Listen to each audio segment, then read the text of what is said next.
મગજની તપેલી એટલી તપેલી રહે છે બરાબર. એના કેટલાક કારણો છે. આપણા મગજના ટેમ્પરેચર માટે કેટલાક કારણો આપણા કામ કરે. આપણે મગજની તપેલી એટલી તપેલી રહે છે બરાબર. એના કેટલાક કારણો છે. એ કારણો વિચારીને આવ્યું છે. નંબર 1, ફાસ્ટ ટેકનોલોજી જે આપણા મગજના તાપમાન વધારે છે. એવી ફાસ્ટ ટેકનોલોજી આપણને હિંસક બનાવે છે. આવી ફાસ્ટ ટેકનોલોજી બધું ફાટ ફાટ ફટ ફટ જોઈએ. લાઇટ ઓન ઓફ કરો તરત જ બંધ થઈ જાય, તરત ઓન થઈ જાય, તરત ચાલુ થઈ જાય. સીડી પ્લેયરમાં તમારું સોનીનું પ્લેયર હોય, બટન દબાવો તો ઓફ થઈ જાય, બટન દબાવો તો ચાલુ થઈ જાય, બટન દબાવો તો મ્યુટ થઈ જાય, બટન દબાવો તો ઓછો અવાજ થઈ જાય, બટન દબાવો તો ફૂલ વોલ્યુમ થઈ જાય. એક સેકન્ડની પણ 100મા ભાગમાં તમારું કામ થઈ જાય. બરાબર છે. સાધન બદલ્યું, તમારી સાયકોલોજી બદલી.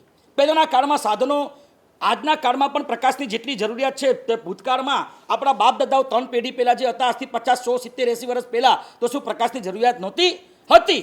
પ્રકાશ એમને પણ જરૂરી હતું, પ્રકાશ આપણને પણ જરૂરી હતું. ફરક ક્યાં આવ્યો?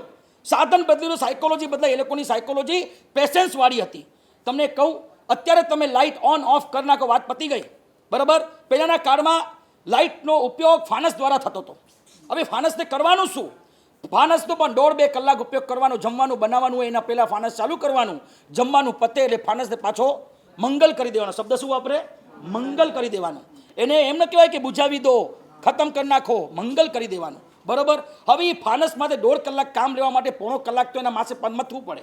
હવે ઓલો કાચ ઊંચો કરવાનો, પછી અંદર ડિબેટ ઊંચી કરવાની, પછી પાછું સળગાવ્યું, પછી કાચ નીચે કર્યો, પાછું કાચ કાળો કાળો થઈ ગયો, પછી અરે બાપરે પાછું ખોલ્યું, કાચ બહાર આવ્યો, પછી પાછું સાફ કર્યું, પાછું 5 કાચ ગોઠવ્યું, પછી ડિબેટ કાઢી, પછી સળગાવ્યું તો 5 મિનિટમાં પૂરું થઈ ગયું. પછી ખબર પડી હો ઘાસલેટ જ નથી, એટલે વળી પાછું ઘાસલેટ લાવવાનું, પછી ઢકણું ખોલવાનું, પછી ઘાસલેટ ભરવાનો, પછી પાછો આમ પંપ મારવાનો.